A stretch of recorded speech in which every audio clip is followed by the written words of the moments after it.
कुण्या एका कवीनं अतिशय छान वर्णन केलंय.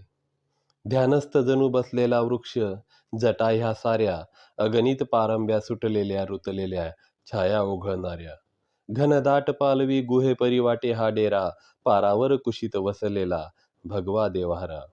झुळझुळ वाहे निर्झर पायी पाण्यात निळाई, भारल्या गोप गोपिका नंदिनी बागडणाऱ्या. तोलला लटांवर गोवर्धनगिरी, असा सोहळा साक्षात प्रभूंचा, चमत्कार दाखवी सावळा.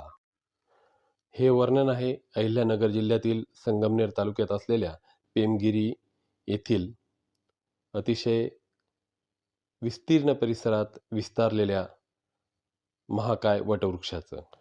ऐतिहासिक, नैसर्गिक व पर्यटनाच्या दृष्टीने अतिशय महत्त्व असलेला मनमोहक सुंदर अशा या पेमगिरीच्या किल्ल्याला आणि पेमगिरीच्या या महाकाय वटवृक्षाला भेट देण्यासाठी आम्ही आलेलो आहोत.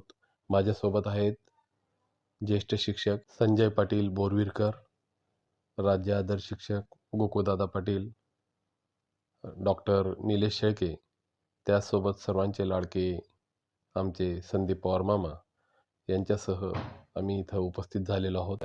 संगमनेरपासून अवघ्या 14 किलोमीटरवर वसलेल्या पेमगिरी या गावातील महाकाय वटवृक्षाचं. होय, महाकाय वटवृक्ष. जवळपास 3 ते 3.5 एकरात पसरलेला हा महाकाय विस्तीर्ण असा वटवृक्ष आज पर्यटकांना, निसर्गप्रेमींना खुणावत आहे.